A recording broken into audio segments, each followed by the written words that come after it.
Hello. Testing, testing. Hi. Hey, how you doing, mate? Hey, man. Hi. How are you? Good. Thanks for the patience, mate. Sorry, I had a No problem. long ladder game there, getting my butt kicked. Cool.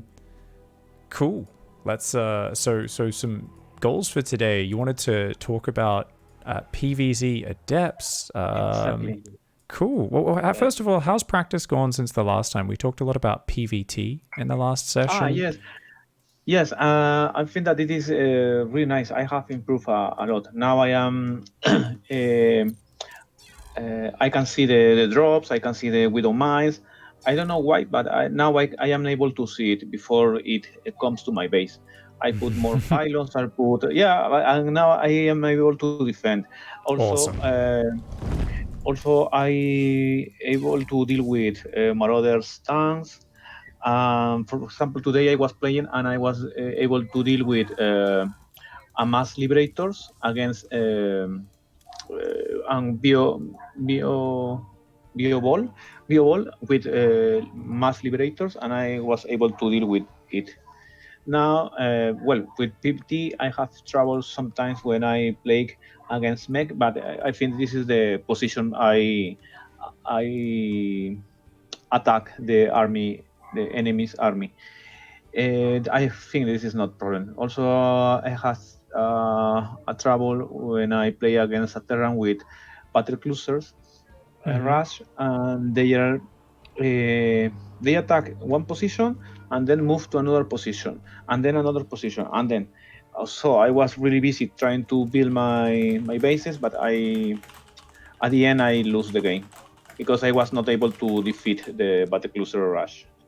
Okay, no worries. Well, that's a whole bunch of different things. So what's really cool is like if we have those, one of the really cool things you can do for the next session is in our little Google document. If you had all those kind of written down, like, do you have replays of each of those situations? Can we load some replays up and look at those? Yes, sure. But I have select some replays about PvC. Okay, so you just wanted to focus on PvZ. Yeah. Okay, so those other things. All right. Yeah, I mean with so like with BCs flying between bases and that, I guess if we have time, just let's maybe go over those questions at the end of today, and then we'll just focus on the replays and do PvZ for the start. But yeah. Okay. It's up to you. Do you want to? Sorry. Yeah, I need to search for it because I don't remember the. Let me see. What do you have PV? Yes. What about the Adept replays, the PvZ replays? Can we look at those? Okay. Yes, I have prepared some Adept replays. Yeah, let's look at those. So I'm on EU. I'm in chat channel Pig and also Piggy. So I don't see you in either of those, but just go /join space pig in your in-game chat. And it was join, no? Join pig? Yeah. I mean, obviously, I think you've got Spanish client, so it might be something slightly different, right? Because you got Spanish language on, yeah? Yes. Yeah. Yes. So for me, it's /join space, pig to join a chat channel, but I can't remember what that is in Spanish.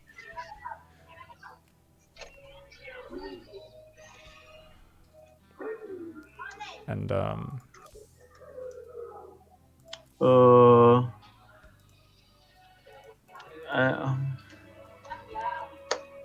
you joining chat channels, or is it not working? Yes, I think that it's not working because I am writing the same as the last game, the last session, but I am thinking that I am not able. Well, so you can try. I'll type to you on Discord exactly what you should do there. /join pig2. Yeah, I am. Let me see. So obviously, I know the command, the / command will be different, but the rest, try all three of those sometimes, and just make sure sometimes it'll try to autofill. So like, for instance, I can show on stream if I start typing pig, it's gonna try and autofill to like pigs group or some other weird thing. Yeah. Okay. I have joined. You should be able to see me in there. I don't see you unless are you you're not clan retard lint. That's not you, I don't think. So I think that's someone else watching the stream who's just hopped in. I see a Gary actually. There we are. Yes. There we are. Yes. Beautiful. Yeah. All right. All right, promoted you to lobby host or party leader. You can host up, create, watch with others. Let's go. Okay. We're currently at 3166 MMR, so I'm gonna update that in the This document. one. Yeah. July 22nd, 2020, we are 3166 MMR. So we're going to try and create some updates for that. You made me the party leader, so you need to be the party leader. So you need to do watch with others. Okay. And then once we're in the replay, you can promote me to the lobby host, which is put me in charge of the actual lobby itself. But there we go. Okay. Yes. Nope, other one. So right click me inside the lobby and go promote to lobby host. There we go. Now? Beautiful. Okay. Beautiful. That's it's very seems like they're the same thing. Everybody does that every single session. It's always all the people who watch the stream are like, oh, yep, here it goes. They're like, nope, lobby host, not party leader. And then I even get the names mixed up as well. And obviously we're doing English versus Spanish and there's different.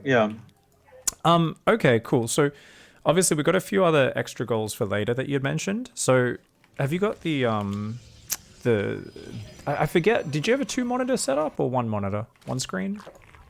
Can you repeat, please? Do you have 1 or 2 screens for your computer?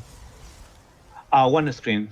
Okay, so you can't really look at the notes while we're going, right? Or do you have it open? Okay, so something you could do is have it open on your phone, potentially, while we coach, but we can maybe set that up for a future session. For now, just, when I tell you to, I'll tell you to look at it and we can tab out. I guess we can tab out now briefly. Are you okay with alt tabbing or does your computer freeze up a whole bunch? No, I am okay with tabbing.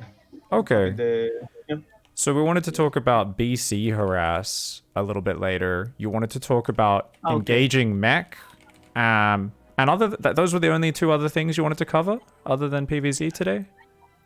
Well, about the BC harass, not exactly the harass, because I was able to defend. The problem is when they have, for example, 5 battle losers and they change of the, for example, from the mountains to the bottom and to the top and another place and then another place, because they move between they take advantage of the terrain, landscape. So it's difficult to me. I search for blink, but I wasn't able to defend against the movement of the battle cruisers. Okay, sounds like you probably just didn't have enough stuff, or you were a bit too far behind, or something like that. But with situations like that, that's very tactical. So it's very based on each replay. So these questions are great, but they're much better for me to look at if we have an actual replay in future. So in future, anytime there's something like that where you're like, man, I have no idea what to do here, save the replay, label it. And that's also good because it helps you get more organized yourself, right? Because then you're going, okay, how do I deal with this? And you're looking at that replay while you're saving it up and you're going, okay, maybe I should do this. Maybe you're realizing you're too far behind, just didn't have enough stalkers, or you're just not good at moving around, or you don't know how to split your units up properly, or you don't have enough to split them up properly or something like that. But we can talk about that later. So that's cool. We'll get to that. For now, let's talk about this. So you wanted to do an adept build and you wanted to work on that today. So this is your opening build order, as we can see here. So are you going all in with adepts? Like, describe your build order to me. Okay, well, with my build order, I I pretend to get my third base, so I only want to put pressure on Zerg. Yes, just pressure, and then I try to search my third base and get a lot of drones. But I have trouble not on the build order. I have trouble because sometimes the Zerg attack earlier, for example 12 pull, and I am not able to defend, or sometimes my pressure, for example, is not enough and the Zerg become stronger, and then he come with all his army and defeat me. Okay. All right, so you're opening up with an Adept pressure. You said you get a third base. So when does your third base normally go up? Does that go up as you move out with your Adepts, or? Well, I tried different moments. For example, my first time I tried when I deploy my Adepts, and another time I tried when I finish my attack. Yes, but yeah. Okay, so this seems like it's not very very defined, and it's actually really important to have like a set build order here in terms of always doing it the same way, because otherwise you are going to end up in a lot of trouble with just not being consistent. Because you're doing it different every game, you know, it's hard to draw a conclusion. So, you know, a lot of the time we get stuck in going, oh, should I expand now? Should I expand later? Should I do this? Should I do that? The important thing in StarCraft to actually get better at the game is to first of all just choose one and then execute it and get repetitions on it so that we can understand that situation. We can learn how that situation plays out and we can execute better. And then if we're still executing better and we're executing to a pretty good level for us as a player and then it's still not working, well, that's when we can start thinking about, okay, how can I make a minor adjustment in this situation? What's the problem? How can I adjust to that problem? You know, what's going wrong here? What's going right? That sort of thing. And we can start to kind of, you know, draw some conclusions from that. So it's really important for us, anytime we go into a matchup, to have a lot more of a plan rather than just, I'm going to make some Adepts and then make a third base. We need a lot more detail than that. So anytime you look at any build order, what you really want to be thinking about as a player is, okay, first of all, the more we define it, the better. Knowing exactly when we take our third, exactly when we take our gases, exactly when we do this. The more we can do that, the better. But more importantly than just that stuff, you need to define your standard composition. So that's something which is really important. So I see you're going Blink and Immortals here. So what's the goal? Like, what do you head towards? Just Mass Stalker Immortal? Like, what are you going for here?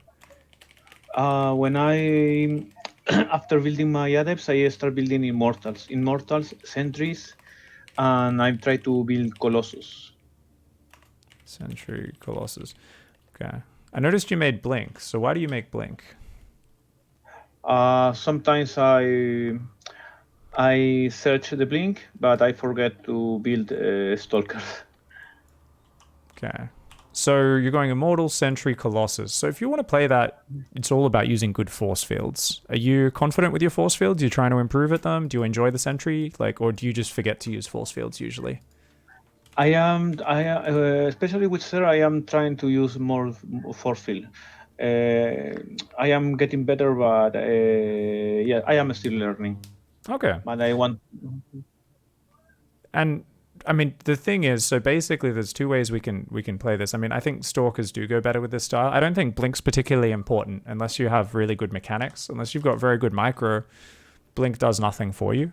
It's not high priority. If you get it, I'm okay with it, but it's just not important. So at the moment, there's disease. All Protoss players have this disease of the brain in PvZ.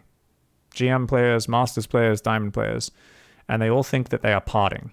And this is wrong, because Parting is one of the best, if not the best, Protoss micro player in the world. And he makes Blink Stalkers look really good. And they are, because he uses them correctly. Nobody else uses them correctly. And what we're doing as the Protoss race is we are making the least efficient unit. And we're not microing it. So it's just not worth it. So in general, I am very against Stalkers. But in this one case, I'm okay with it, because you're going Colossus and Sentries. So if we're going to be using force fields, Colossus, Stalkers are good because we can warp in lots of them. They shoot up, they shoot down, they've got long range.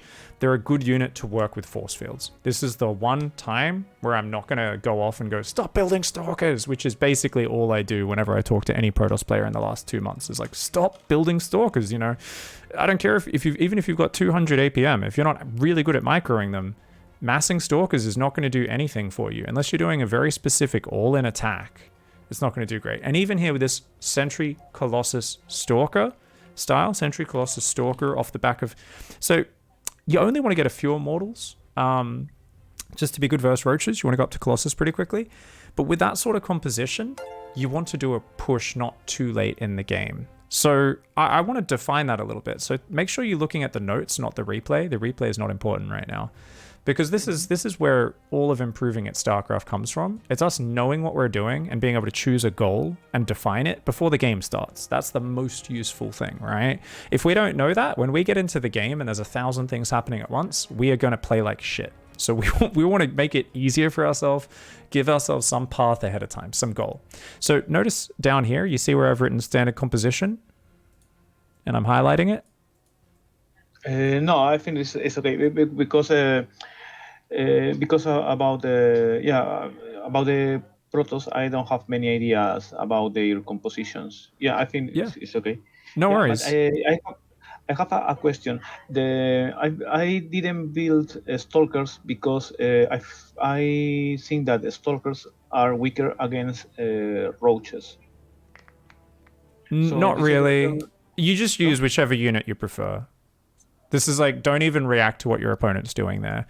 They're both, the Zealots are good, Stalkers are good. They're both very good generic units. Zealots are more cost efficient, individually in small trades.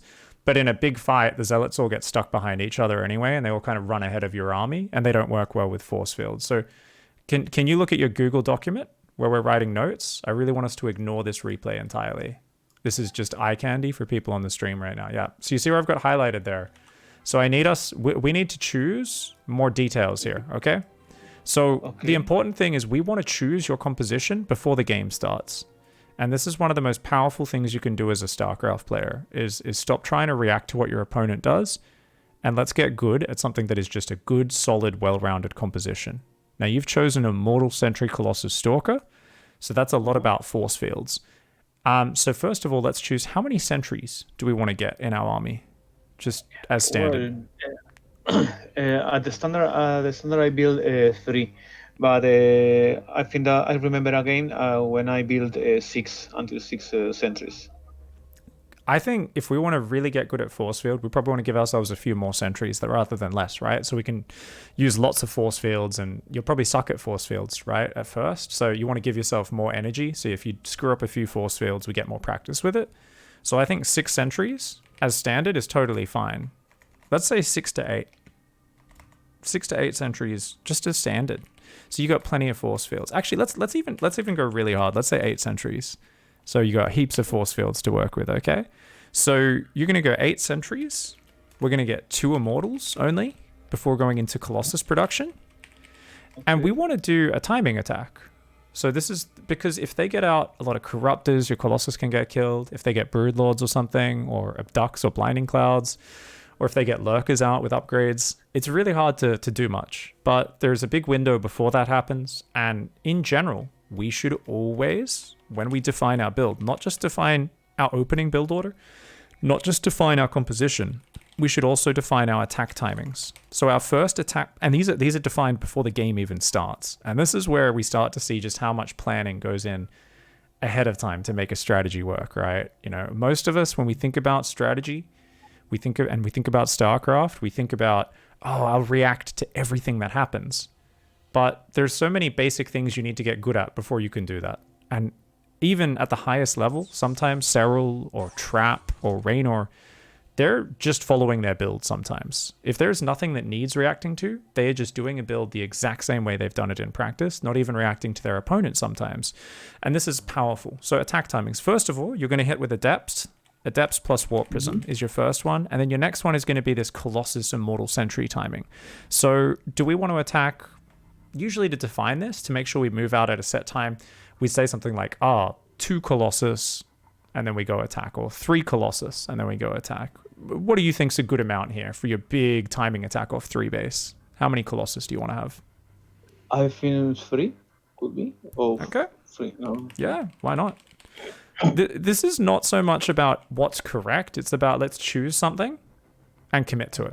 And that's the most powerful thing you can do in StarCraft, because then you're giving yourself focused practice. The moment you have clear direction and you're choosing to focus on something, you will automatically get better because you're executing better, because you're heading towards a goal, but you've got a very clear goal. So when you mess that goal up, it's really obvious. Oh, I messed it up. Okay, I got to do something differently. And when it goes well, you go, hells yeah, it worked well. Let's keep doing it. You know, let's keep and you keep trying to hit it faster, right? So that 3 Colossus timing attack It's obviously going to have the 8 sentries, 2 immortals, etc. It's gonna be this real nice army. Okay, cool. So what you want to do is you want to benchmark these attack timings. Do you know what I mean by benchmark them? No. So what we do, I'm going to benchmark your first one in this game. We're going to go to this point in the replay, that adept timing, and we're going to say, okay, what timing do our adepts hit their base? And we can go, okay, freeze here when the fight starts. So what's an example of a nice benchmark? Benchmark from replay 1. And that is going to be very simple. 5 minutes 43. Yeah, exactly. Yes, I hitting my. Yeah. Yes. And also you want to list everything else. Hitting enemy third base. And what are the details here? 13 adepts on the front, right? That's a lot of adepts. So 13 adepts plus a prism. Glaives finished. Exactly. But we also don't just look at that. You want to look at the whole context. Because you might have macroed like shit behind it. Or you might have macroed really well. So the benchmark is not just did we hit a good timing. It's also how many probes do we have? 40 probes. Okay, yes. Yes, approximately, yeah. No third. Yeah, exactly. Yeah, exactly 40. No third nexus, right? So we have Blink started, no third nexus, Blink started, 4 gates and Robo. They're all idle, by the way. We're not really building anything. So we can look at this, and already I think we can see, wait a second, is that good? Is it bad? Well, the important thing isn't compare this to a pro gamer timing. A pro gamer would hit just before 5 minutes, about a minute earlier than you, with about 9 adepts usually, somewhere about there, 9 or 10 adepts, something like that. So that's obviously a pro gamer. They're faster than you. What's more important here is being able to track progress. It's being able to identify, did I do good or did I do bad? And we don't want to compare ourselves to pros. You want to compare yourself to this game. So we're going to start here and say, okay, I want to try and hit 543, but what can I do better here? Well, and over time, it's like, hey, I hit at 5 minutes 30. Or maybe you're hitting the same timing with your adepts, but you've got a third nexus halfway built, and you've got a forge on the way, and you've started +1, and you've got an observer and an immortal queued up. So even that would be way better execution than this game, right? So we just want to be able to look at these benchmarks as key points that we focus on when we're analyzing our replays to go, all right, how the hell can I get better here? So I think what we can already see in this replay, now taking a step back from that system, which I want you to put in place to help yourself improve, is we have no follow-up plan. So the problem here is you are building 2 shield batteries when you move out, which we just do not need. You're being very aggressive, but because you're afraid of things that have happened in past games, you built 2 shield batteries. You built an immortal, but we don't even have a third base started. We've stopped building probes completely. We're not taking gases. So what we see here is, yeah, you built an immortal. Yeah, you made Blink. This maybe gives you the feeling that you're making a next step in the game, but you're not really, right? Because if you want to go deeper in the game, you need more probes. You definitely need your gases. You definitely need a third base. Because you're not doing that, your attack becomes more all in. There's more need for you to do big damage here. If you don't do big damage, you're going to be too far behind. Because look at the numbers. He has 55 drones against your 40. 3 bases versus 2. There's a lair finished. There's a +1 upgrade about to finish. Luckily, roach speed hasn't started. But basically, if we don't do damage here, the Zerg's going to be really far ahead of us in a couple of minutes' time, right? Yes. So that's kind of cool because we can look at this now and we can say, wait a second, if we define the rest of our build a lot better, we're not going to have as much pressure on us needing to do crazy damage here. We can still improve on hitting the timing fast, getting in, doing lots of damage, and there's a lot of things we can talk about with micro. But before we even think about micro, the far and away most important thing is having that game plan. So with this adept timing, let's go back a little bit and let's see if we can iron things out a little bit with your build order and come up with some points for how we can improve. So what we're going to do is we're going to go back here. We're going to take a look at it. Now you have actually pulled a worker off gas in your main base. Is that something you always do? No. Yeah, well, sometimes when I remember, I pull off 2 drones from my gases and put into the minerals. And when I saturate my second base, I pull back my drones. So that's like that's way too hardcore. Don't even bother. So until you're playing with like 150 APM in at least mid Diamond League, something like at least mid Diamond League, that's just it's unnecessarily detailed. That's beyond your level of mechanics. That's like a real pro gamer thing to get a tiny bit more efficiency. But you as a player, you're at the level where you're struggling with supply blocks, with building probes constantly. You've got basic things that you need to be focusing on as a player. So this is one of the problems with learning the pro gamer build orders, right? Is sometimes we need to take away those really tiny details and say, that's too small for me. That's too much of a tiny detail. Pulling off gas, not important. So I'm going to start writing out some build kind of changes and adjustments here, okay? And some key things. So the first one is don't bother pulling off gas.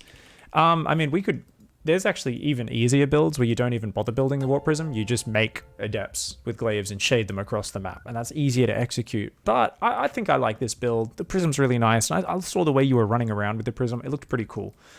But first things first, your wall off. So your wall off, you would die to any Zergling all in.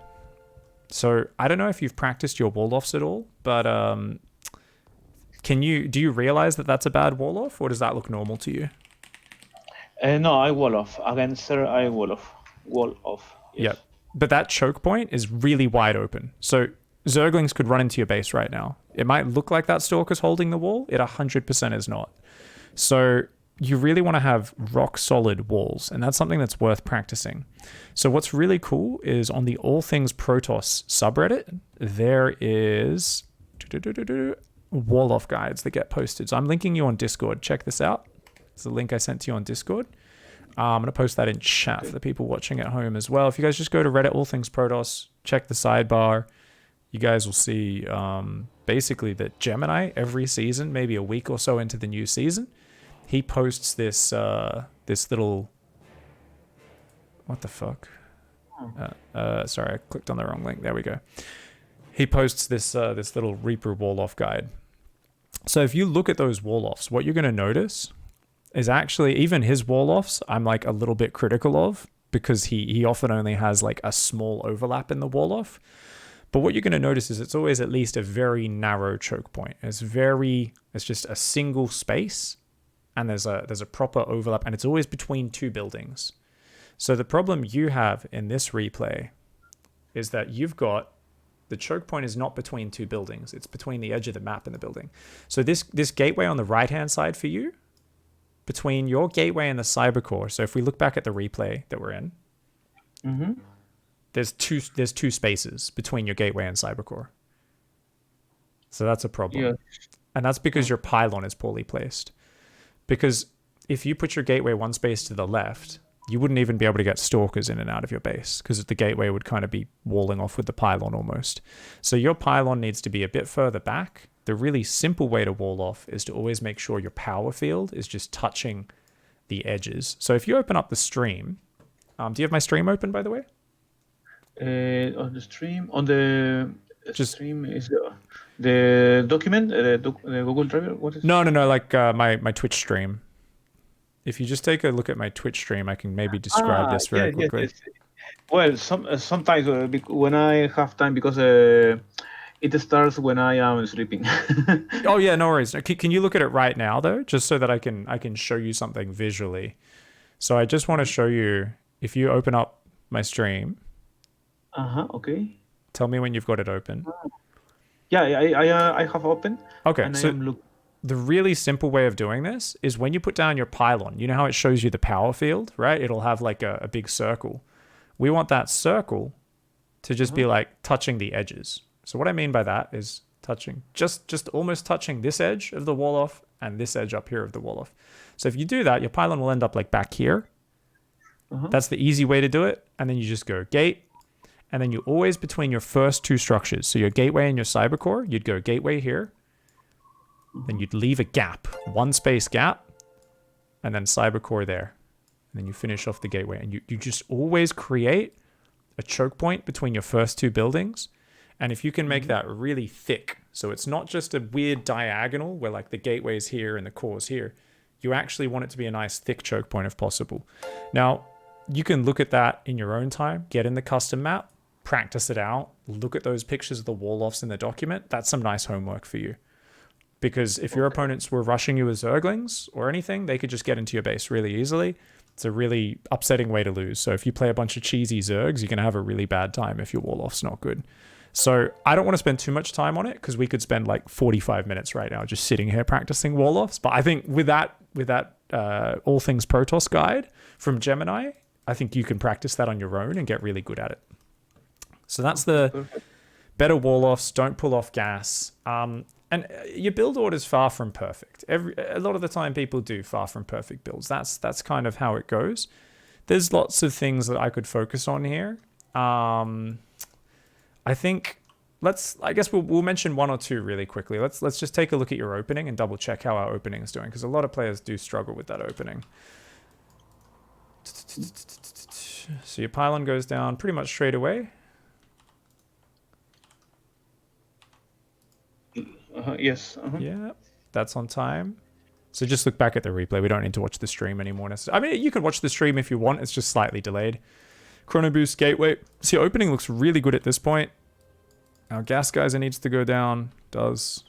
Okay. Rallying to the gas. Fantastic. Okay. Going to send a probe down to build the Nexus. Nexus goes down right on time. Yeah, in terms of timings, this looks pretty damn good. Your opening, the very start of it, this is a big step up from the last time we coached. So big congrats, man. You've improved your opening quite a bit here in terms of the timings. That was much better. That's awesome. Thank you. That's actually like, you know, it's really surprisingly important. So I guess at this point we could have chrono boosted our first gateway unit or two, and we can also be chrono boosting our probes here. So when your natural nexus finishes, just do a chrono boost on. So at natural finishing, chrono boost both nexus for probes. And then whenever you chrono probes, you'll notice you have a few gaps in your probe production here.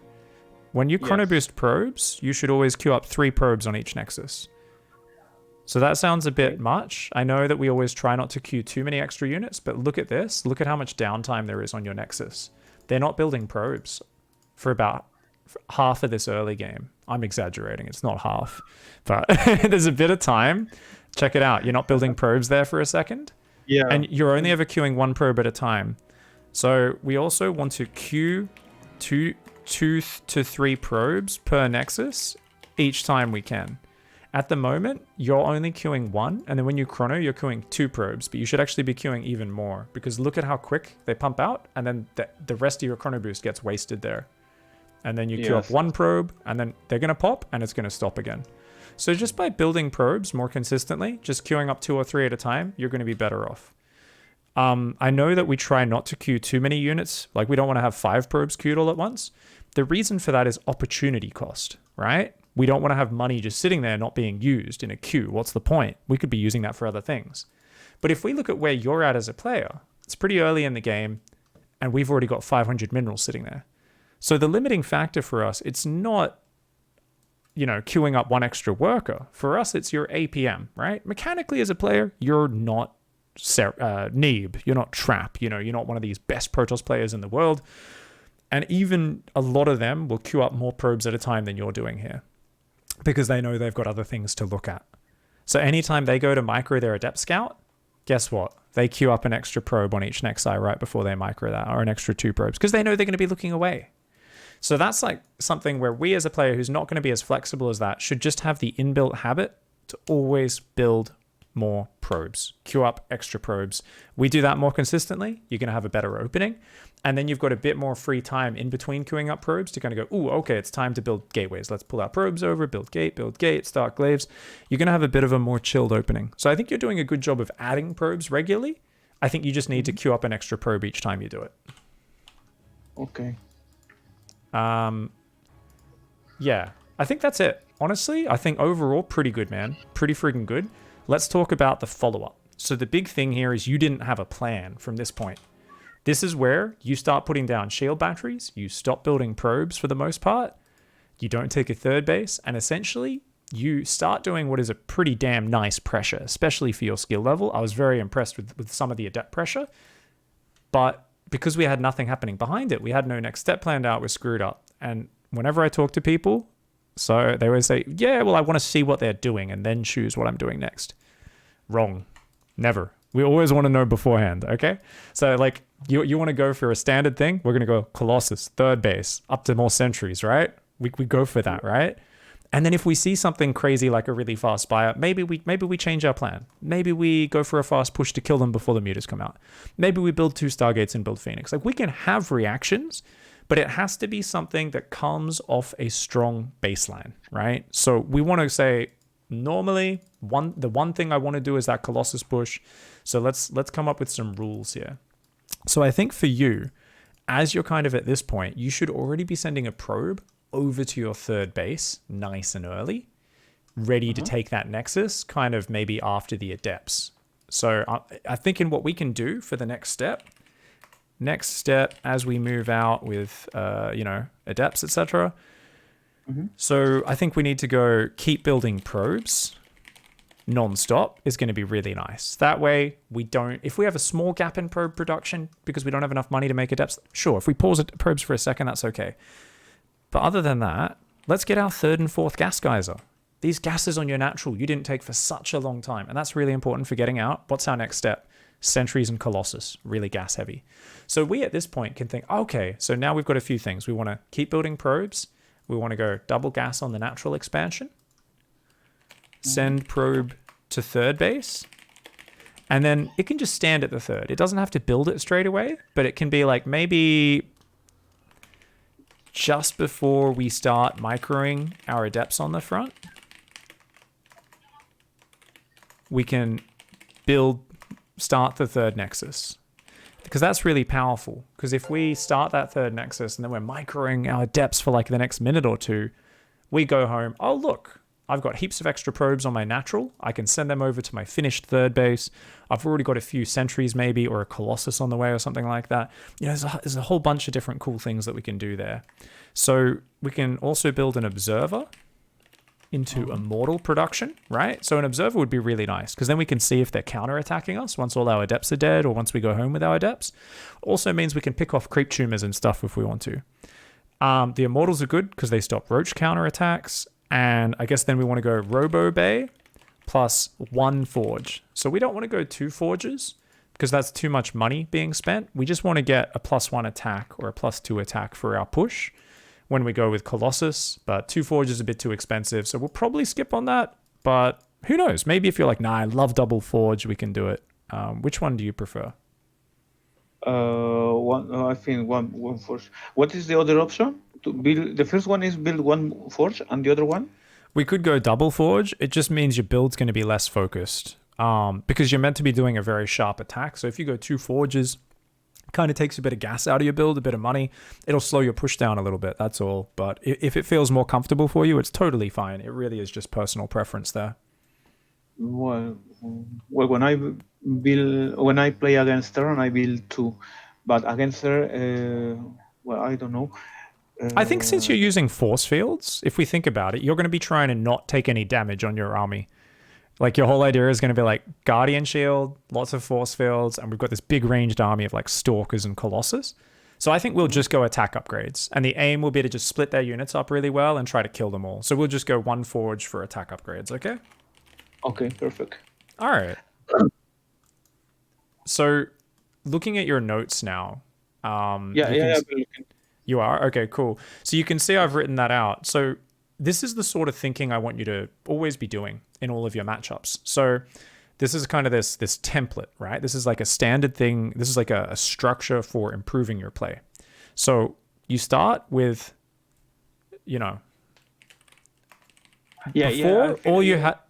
Sorry, continue.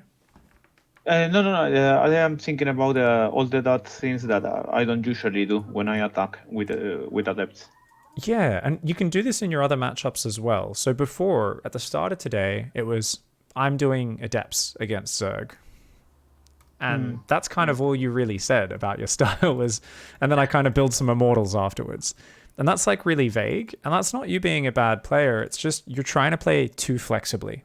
And the art of true flexibility is if we can have solid game plan, we can learn when we need to go away from that game plan. We can get lots of consistent results. So what did we do to define it more? You can see we wrote out, well, what's our standard composition we're aiming for? Immortal, Sentry, Colossus, Stalker. Okay, cool. So we defined that composition.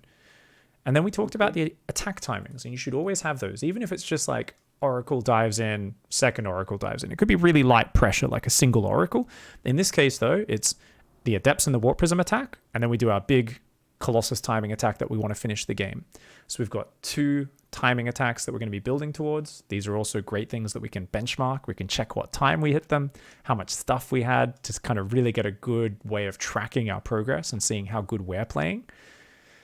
And then we've basically said, okay, now let's define your build order a little bit more with actually having a next step defined. So thinking about that, you might find that some of these things need more definition. I always forget my Robo Bay or something like that. And maybe you need to come up with like a marker in your replay, a trigger, or you link it.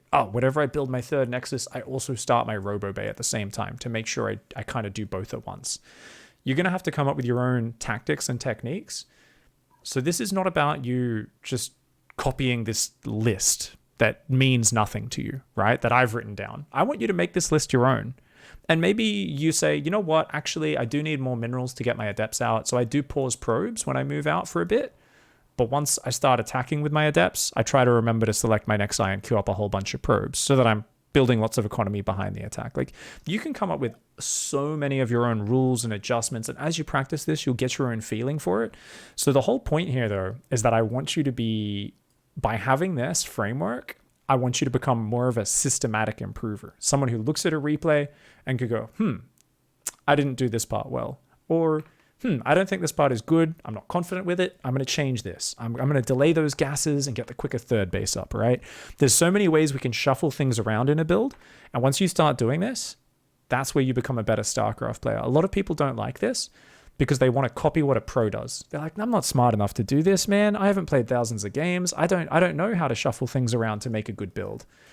But the thing is, if you never start experimenting with that, you'll be bad forever, essentially, right? You want to start trying things and being very happy to fail, because the moment you try an adjustment to your build and it falls flat and it turns out to be really bad, that's a lesson that sticks in your head. So that's kind of what we really want to aim for here. Is I want you to make this build your own, adjust it, adapt it, add little things here or there, keep looking to execute better, keep looking to benchmark, and I think we can do like really good just in general as a player here.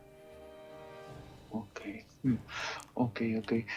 One question I was thinking about after that, do I have to build more gates? No. Oh, yeah. Good point. Yeah. How many gateways do you want to go with it? Because it's going to be a big full 3-base push. How many gateways do you like on 3 bases? For my Adepts, I build 4 gates, but my plan is when I have 3 base complete, build 4 more. Cool. And the thing is, I find a lot of players have what I call shit macro. So I'm one of these players as well. This is not me dunking on you or any other Protoss players out there. We miss warp-in cycles, right? We're going to float a lot of money. So if you think about it, pro gamers go 8 gateways on 3 base. We're not pro gamers. We probably want a little bit more production. So I would say, why not go up to 10 gateways? Instead of just go to 8, let's go to 10. So, I mean, if we don't quite have the money and we only build 4, we go up to 8 gateways, it's not the end of the world. That's fine, right? But if we've got the money, just go even more. So add 6 gateways, and that takes us to 10 total. And that's always really good. And remember, what's a really important thing as a Protoss player? After we build that big gateway explosion, because there's always 2 points, right? There's your gateways early on. In this case, it's your 4 gateways, right? But then it's your extra gateway. Yeah, lots of pylons. Beautiful. Lots of pylons, like 6 pylons, 7 pylons. I don't know, a crazy amount, man. There's nothing more heartbreaking than when you go to move out and then you're like, oh, my warp prism isn't building yet. Shit, I need to build a warp prism, or I lost my warp prism. You try to chrono it and you're supply blocked. Or like you get to their base, you're like, cool, time to warp in the Archons and do the push. And then like you're supply blocked. And you're like, you've got 10 gateways that just finished. You've got no supply. And then you sit there, you wait for the warp in, and you give them so much time to get ready for your push. And you're like, oh, this is so bad. So always good to just kind of have that built in as a really nice habit. And that's going to go really well. Should we maybe talk about the micro a little bit? So with the Adepts, when you do the Adept pressure, let's kind of go over that and see if we can understand what we can maybe do. See if there's any simple techniques for a lot more damage. Okay? Okay. So, do you ever use hold position? Yes, exactly. Yes. Okay. When so, I get, yep. well, I usually put the shadow to the, for example, for one base, and if the enemy's army is going to attack the real adepts, I don't cancel the shadow. In case the shadow get the main or one of the on of his bases, I use the attack or hold position, one of them. Okay. So, what do you use hold position for? In order to attack the drones. Awesome. Fantastic. I just wanted to check that was your understanding of it. Yeah.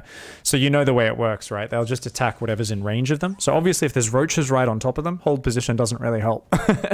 But if the roaches are kind of like a bit out of range, you know, if you don't hold position, the adepts go to fight them, right? So that's a really good technique to just make sure you're killing whatever's in range, right? Which is really nice. So let's the other thing you can do is you can target fire, right? You can shift click on the drones to make sure you target them a little bit. So if we look in the replay here, let's kind of have a little think about how we could do this a bit better. So one of the things is you do come forward here. Let's take a look. We've got all the adepts on a control group, which is great. Now, here with this first fight, we kind of group up our adepts and then we go to fight. Now, there's a problem here. We did an attack move on the ground, and we kind of don't really want to do that. Because look here, I'm on the slow game speed. This is slower than the actual game speed. Zoom in, look at your adepts. Most of them aren't fighting these roaches. Look at this. They all get stuck behind each other. Notice how a lot of them were kind of stuck in the back this whole time? Yes. So what should we have done there to make sure that doesn't happen? Because I have used... but how can I fix it? Because I was using attack move. Stutter step. Do you know how to stutter step? Oh, no. You know how like Marines will move and shoot and move and shoot? And sometimes you do that towards the enemy, not just away from the enemy. So what you should have done here is you should have simply right-clicked forward. So you could start with an attack move if you wanted, right? So you've done an attack move, fair enough. But then what you should be doing is you should be right-clicking behind those roaches. So you should be saying, guys, move forward, and just move the blob of forward right up to the roaches so they're all in range, and then attack move. Or then click on a roach, whichever one you want to do. So basically, how do you do that? It's move forwards. So click behind the enemy until all are in range. All adepts are in range. Then attack move or target individual roaches. And it's better if you target individual roaches, right? So this is really good in this scenario because you've got way more adepts. That's 4 roaches, right? If this was 10 roaches, you should just run away, right? Like if there was a lot of roaches there, you just back off, do the shade and just try to run away. Maybe finish the shade if you can, or just back away and look for a new angle. But when you've got the numbers advantage, you just want to go, oh, cool, sweet. I could just move forward, shoot a roach, move forward, kill a roach. I just get on top of them. So basically what you're doing is just, rather than letting them all get stuck behind each other, you're making sure they're all attacking. And then they're all attacking. And they move forward and they're all attacking. And you'll see players do that. When you watch pro games with Adepts, if you pay close attention, whenever they massively outnumber, if they catch just a roach or two on their own, they'll move on top of that roach. And they won't just attack move. They'll move on top of it and shoot it. Move on top of it and shoot it. Because they're trying to make sure all their Adepts are killing these roaches as quickly as possible. So that's the first thing you can do. Whenever you've got a fight where you outnumber your opponent, you got a really good... Yeah, let's fucking just go. Pick off these roaches 1 or 2 at a time. Let's go. The other thing is here. This shade didn't turn out the best for you, unfortunately, right? Yeah. So what could we have done, though, to get value? Always the best value is killing workers. So what I would have liked to see here, and obviously it's very advanced, is if we grabbed maybe just these adepts in the mineral line, if not all of them, maybe just the whole control group. But if we just shift-clicked on the drones, we just go right-click, right-click, right-click, right-click, holding down shift, and we just tell them to focus fire all these drones in the mineral line. Even if we just shift-click 6 or 7 of the drones, so they target those rather than the roaches, that can be really effective. And sometimes you'll actually be fighting Zerglings, right? And most of your adepts, you actually want fighting the Zerglings. Like maybe you're all choked up in the mineral line, they're all standing there, and you're actually killing tons of lings. But it's always really good if you can just box like the 2 Adepts on the back, because that's how many it takes to one-shot a drone, and just go, all right, let's just shift click these drones. So even while the fight's going on, 2 Adepts like kill a drone, kill a drone, kill a drone, kill a drone. So target firing drones is very effective, and that's almost always what you're looking for with Adepts, right? It's unless you're actually in a good spot where you're killing tons of Zerglings or you're killing the Roaches and Queens one at a time, and they've got so few units that you're like, hey, I can just kill everything.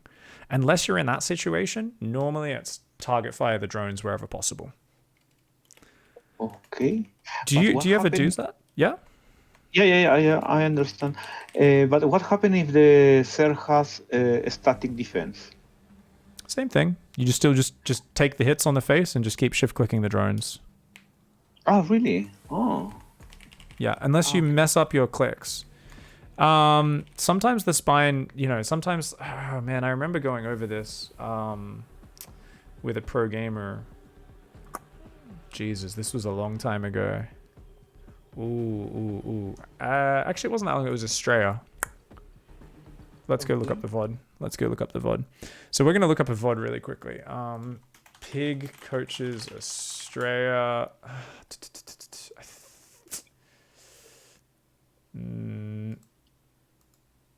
This is part 2. I'm not sure if it was in part 2 or part 1.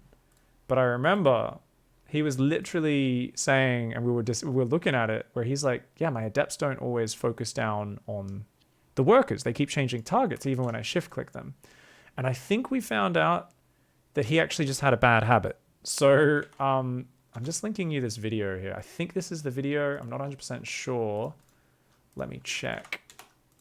Okay. So this was from end of last year, where his team was like, hey, do some coaching with Australia and Cuddle Bear, and that was fun. So I'm not sure if it was this one. We're going to kind of zoom through a little bit. Let's see. Because, it's PvZ, so I think this would be it. I'll show you guys on the stream as well if this ends up being the right one. It's not the late game of this one, though. That's not it. Let's go. I think it might have been at the end of the session where we hopped in a unit tester and did some stuff, actually.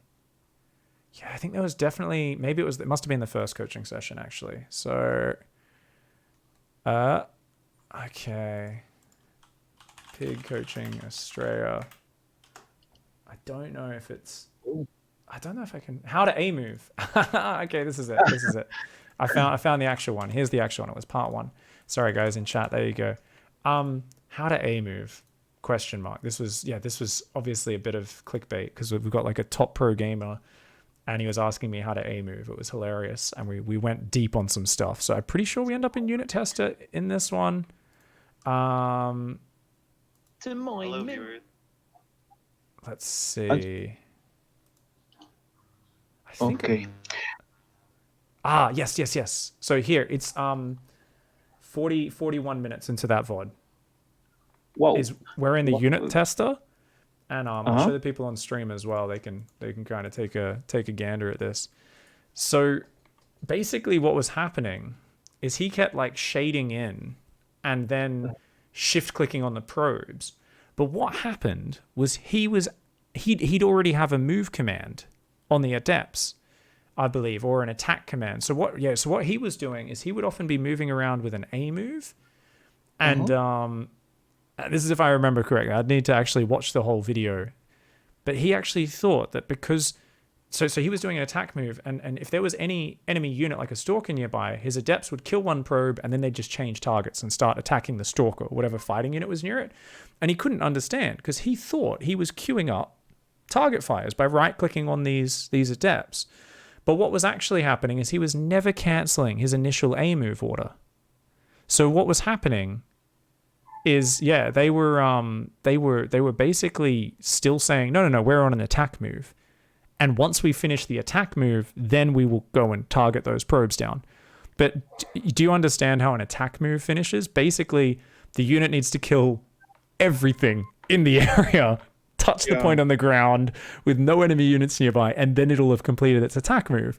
So if you're doing that in an enemy base, an attack move command never gets done. So you need to actually give a new order. You need to, without holding down shift, give a right click on a probe and then or an A click and then, you know, queue up the other ones. I think there was also a thing where what would kind of happen was that we would kill the first probe or the first drone before giving the next click. And because of that, it would kind of say, hey, I don't have any orders. And I'm just trying to find, I can't quite remember. But check that one out if you have issues with it and you find it's really hard to just queue up on the units and that you guys keep attacking the roaches or the queens or the spines. Watch that 10 minutes of the video. I can't quite remember, so it's probably a waste of time me trying to remember it. We spent like 20 minutes in the unit test or 15 minutes until we figured out what he was doing wrong. And yeah, I think we decided at the end that he just needs to make sure he gives a quick move command on the ground up to the units and then shift queues it. Either way, check it out. Give it a watch. Hopefully people in chat give it a watch. And it's just kind of cool to see that even pro gamers have bad techniques. But for the most part, if you just kind of shift click on those drones with your adepts, they should just target them and it should be just fine. And if you can do that even a little bit in your games, it should make a pretty big difference in terms of just overall kills. Because there are times where even at high level games, players miss an opportunity to kill like 10, 15 drones they should have got. And that definitely happened here where you could have killed a bunch more drones. And what was kind of funny is what happened here in your game, and I'm looking back at the replay, is what happens in so many people's games. Your first wave did nothing. And then your next 4 adepts are like, lol, we're going to kill 15 drones. And it's kind of, I mean, the thing is, you can even see there, though, you didn't shift click the adepts. So 2 of them just start chasing roaches. These 2 are clicking on the hatchery. Like, we just hit the hatchery a bunch of times. We could have killed a lot more drones there. Likewise, he could have just ran his drones away and saved a lot of them. So it's kind of nice to look at these and go, okay, cool. There's like actually so much more we can do. And that's the same thing, right? If you, in this sort of situation, you can do stuff like have 2 adepts that you just go send over there. And then all you do is you shade them into the natural. And when they arrive, you just shift click on the drones because he's distracted defending this other side, right? Like right here, you can see all of his units were down on the left.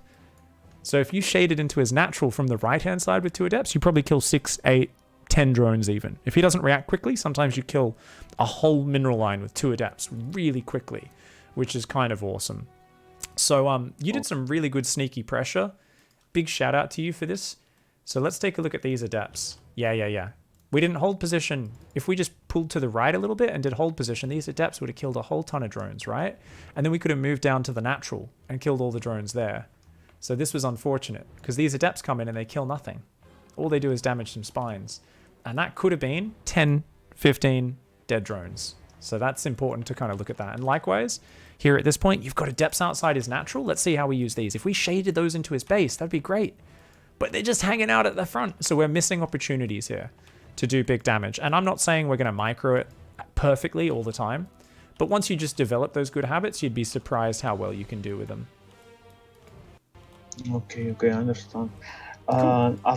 About the sentries, I wanted, because I was thinking also, for example, in the replay, when I use the sentries, sometimes they kill so fast my sentries because the sentries don't have a lot of range and they put in front of my army. Yeah, you kind of want them just in your army, so don't ever get fancy and put them on a different control group.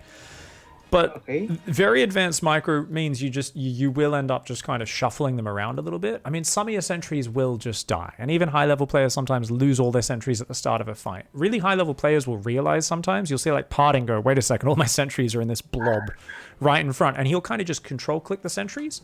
And he'll just right-click them to the back of his army, just to make sure they're not quite up the front. But the thing is, when you're using that Stalker Sentry Colossus ball, you're going to have so many Stalkers buffering for them, Colossus doing damage. And once you get good at doing force fields, so you split their army up very well, you'll find that they do pretty damn good.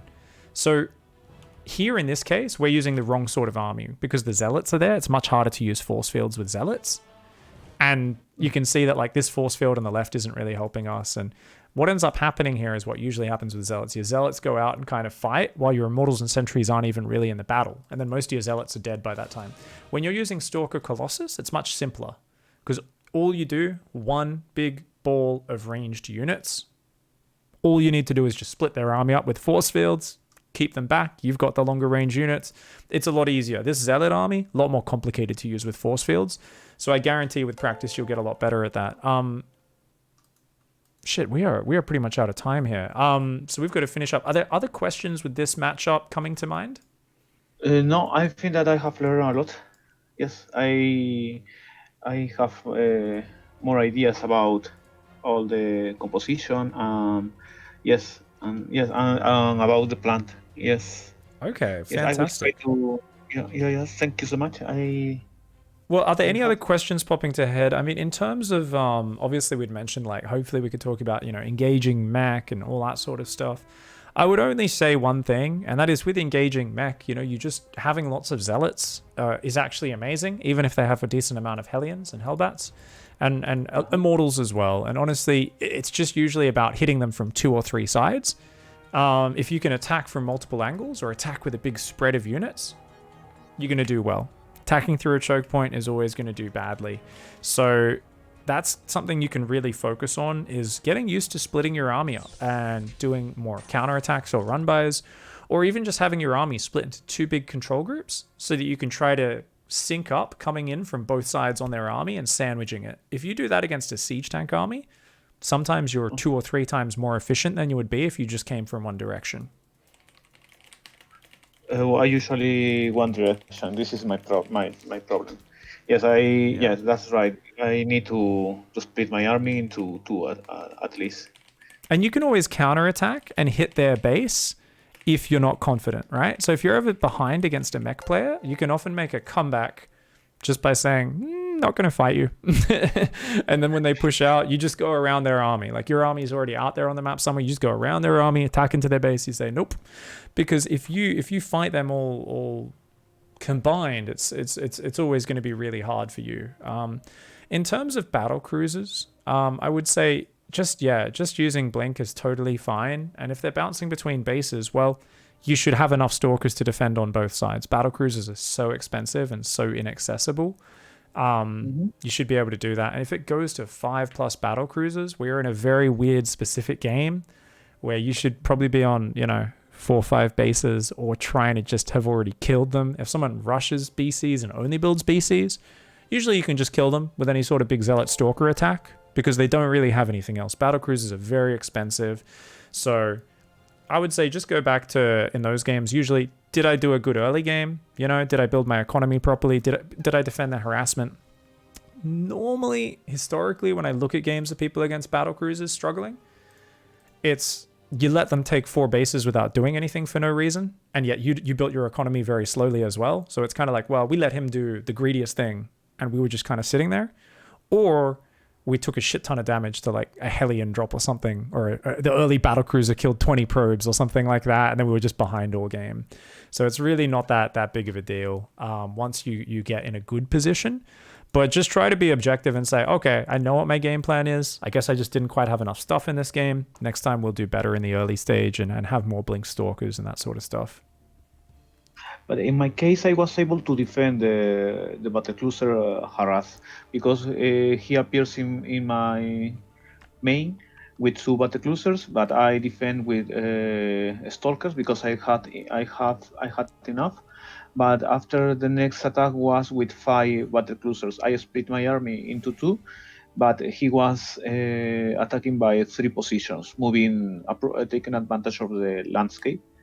And when I get at least, I think at the end, 10 Battlecruisers, my army was not enough. My split army, my army was my two armies wasn't able to defeat the Battlecruisers. Yeah, sounds like you were pretty far behind at that point. So look, if they jump straight into 3 bases, then you've just got to react quickly. If they just fly in there, you should have spotted them a lot earlier. Just put spotting pylons or observers way out on the edges of the map so you see them coming, and intercept them ahead of time.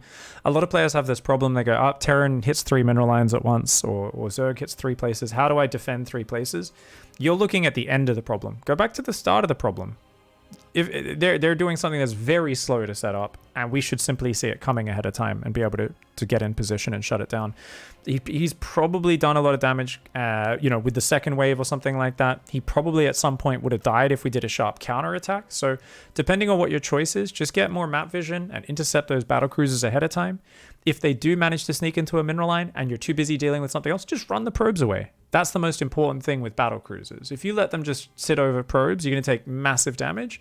They can't really kill Nexus very quickly. They take a while. So as long as you've built a lot of bases, which, hey, you're playing against a person who's massing battle cruisers, you should have a really big economy. If you're not trying to kill them straight away, you should have 6, 7 bases. So you should be able to deal with it. And the thing is, if you catch, say, 3 battle cruisers working their way along the edge of the map, and you see that, you just run over with like 30 blink stalkers, blink on it, you kill them all in a second, and then you go clear up whatever else is on the map. And you'll find that the difference between getting on top of it before they get in your base and suddenly go, oh shit, they're in that mineral, oh shit, they're in that mineral, it's massive. So it's just about giving yourself a bit more time to prepare. So just work on your map vision, your spotting, and once you realize it's a weird style like this, I mean, try to just be super duper prepared for everything that comes your way. You know, maybe you add a shield battery here or there as well, but for the most part, just get those stalkers in position, get good map vision. And I really think you can often just kill someone who's massing battle cruisers with just charge zealots attacking in. You can kind of ignore the BCs and just attack with a lot of zealots, and usually they can't defend their third base. So whenever a mech player takes the third base, you can usually kill them. Mass charge stalker versus any mech player's third base usually equals a win. That's one of the best one-size-fits-all strategies against mech. Okay. Yeah. All right, mate. We got to finish up now, but go look through the wall-off guides and give yourself a little bit of practice in empty custom games with those wall-offs. At the same time, go through and practice the new transition with the Adept build and start benchmarking that Adept build as well as that big Colossus Sentry Stalker push. Have some fun with it, lose a bunch of games with it. As long as you're just benchmarking it and you're looking to just get a bit more comfortable with doing those nice lines of force fields and that sort of stuff, I think you're going to do really well. Don't bother doing anything fancy like trying to put multiple control groups. When it comes to Colossus Stalker Sentry, all you need is one big control group and just use those force fields. Pop the Guardian Shield, use the force fields well, and you should be able to take some really nice fights. Okay. Thank you, man. I am really, really appreciated. No worries. Thank you so much, mate. Let me know how it goes, and I'll catch you in the next one, mate. Have a good night. Have a good night. For the next session, I will write it by Discord. All right. Fantastic. Yeah, shoot me a message, mate. We'll book it in. Yeah, because I think that I would like to focus also on PvP. But All right. at first, because I have also troubles, but at first I want to practice what you show me on PPC and then PvP.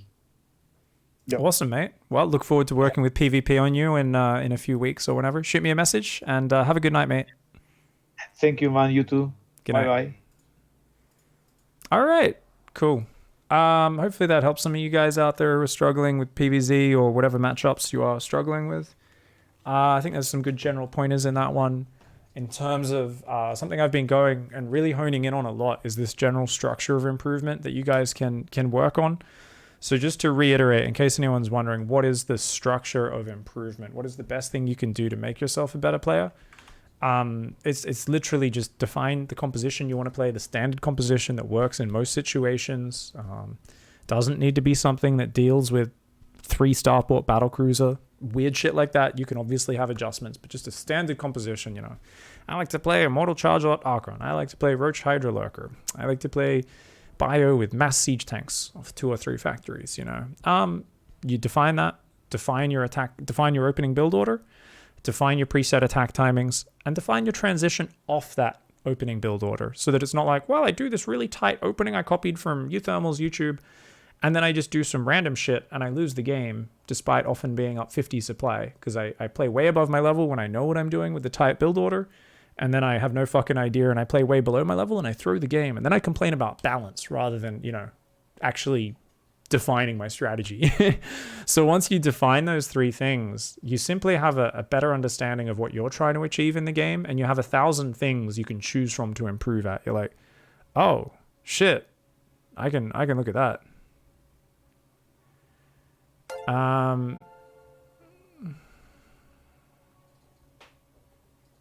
What's happening?